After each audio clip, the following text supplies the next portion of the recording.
Pengurusi, sebelum saya memula, saya ingin meraihkan kehadiran pelajar-pelajar dan guru-guru dari Sekolah Tinggi Keluang. Selamat datang kepada mereka semua. Dan juga sebelum saya bermula, saya ingin mengucapkan terima kasih kepada Yang Berhormat Langkawi di atas permohonan maaf beliau. Namun begitu, Yang Berhormat Seputih tidak ada di dalam Dewan sewaktu permohonan maaf itu. Jadi kalau boleh berharap akan diadakanlah permohonan maaf secara terus kepada Yang Berhormat Seputih. Minta Langkawi jumpa Seputih ya, sebentar. Baik, terima kasih. Baiklah, Yang Berhormat Tan Sri Pengerusi, saya merujuk kepada Kementerian Butiran 02-300 Jalan-Jalan Luar Bandar. Menerusi dasar pembangunan luar bandar, kerajaan komited dalam perancangan untuk membangunkan desa yang sejahtera dan mampan.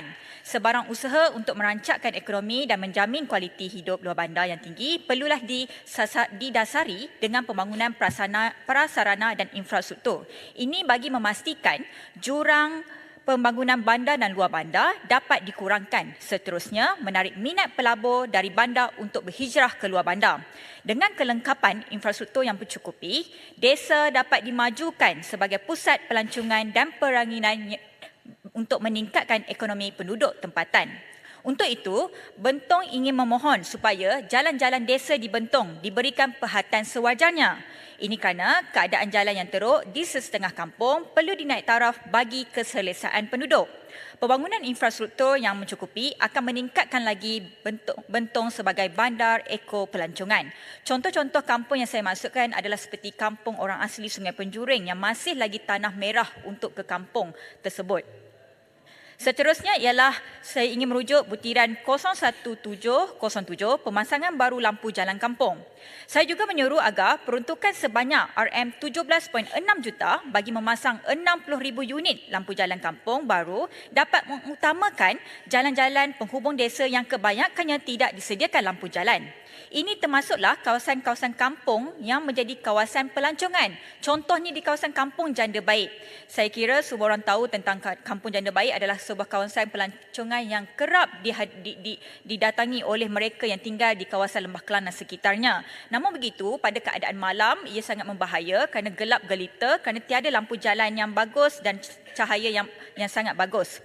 Oleh itu, untuk kita menarik lebih ramai pelancong untuk menjaga keselamatan mereka dan keselamatan orang kampung sendiri, saya mohon supaya Kampung Janda Baik sendiri akan diberikan lampu-lampu jalan yang selesa untuk penduduk kampung khususnya. Seterusnya, saya pergi kepada butiran 02001 bekalan air luar bandar Semenanjung.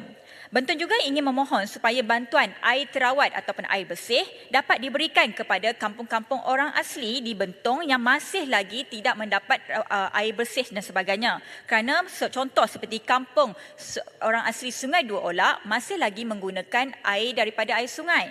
Jadi saya kira masih menggunakan air bukit. Jadi saya kira apabila sekarang musim hujan dan sebagainya, apabila air keruh, mereka tidak mendapat air bersih yang sebaiknya. Jadi saya mohon perhatian diberikan kepada kampung-kampung yang masih lagi tidak mendapat air terawat ataupun air bersih.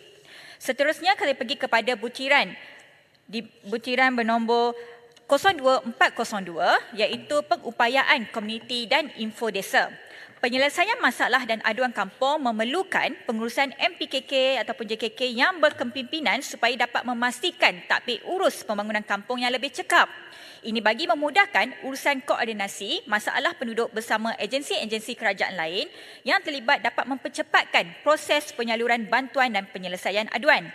Dengan latihan pentadbiran dan kemahiran digital yang mencukupi, ini dapat membantu merealisasikan visi kerajaan menuju aspirasi kampung sejahtera selaras matlamat pembangunan mampan 2030. Tan Sri Pengerusi, saya juga ingin merujuk kepada butiran 01100 Jabatan Kemajuan Orang Asli iaitu JAKUA. Bentong juga ingin memohon supaya tambahan kuota bantuan rumah-rumah untuk penduduk masyarakat orang asli. Kerana saya kira kalau dalam setiap satu tahun hanya untuk satu daerah beberapa buah biji rumah sahaja diberikan kepada satu daerah tersebut untuk satu tahun, dan ia tidak mencukupi kerana kita lihat pada masa kini masyarakat orang asli semakin bertambah dan mereka kalau kita lihat ada satu buah rumah yang didiami oleh 2 hingga 3 kelamin ataupun keluarga, dan ia tidak sesuai lagi pada masa kini. Jadi saya mohon supaya ia dapat diberikan bantuan yang selebihnya kepada mereka yang memerlukan, terutamanya masyarakat orang asli ini. Dan saya juga ingin bertanya, berapa lamakah jangka masa yang diambil oleh pihak kerajaan untuk mewatarkan tanah orang asli di kawasan Pahang dan khususnya di kawasan Bentong? Yang terakhir, Tan Sri Pengerusi, saya juga ingin merujuk kepada butiran 02503 iaitu pembangunan ekonomi luar bandar. Bentong mempunyai banyak potensi usahawan-usahawan yang boleh kita bantu dan kita komersialkan lagi. Contohnya antara produk yang sangat terkenal iaitu Halia Bentong dari Mr. Bentong dan juga produk Halia Gunung Karak daripada JKK dari kampung di Karak serta produk-produk yang lain. Jadi saya kira untuk kita membantu mempromosikan lagi untuk produk-produk yang baru dan yang baru untuk mencari tapak, inilah masanya untuk kita membantu mereka khususnya di daerah Bentong. Oleh itu, yang terakhir daripada Bentong ialah supaya masyarakat Bentong, masyarakat orang asli di Bentong juga diberikan peluang untuk mereka mempromosikan produk kraft tangan mereka. Jadi Bentong memohon satu tempat untuk produk-produk ini ditempatkan di sebuah tempat di kawasan Bentong supaya pengunjung-pengunjung dari luas, contohnya yang terdekat itu di Lembah Kelang, boleh datang membeli dan membantu memperkenalkan lagi produk-produk khususnya daripada masyarakat orang asli. Sekian, terima kasih. Baik, terima kasih. Saya jemput Gerik. Assalamualaikum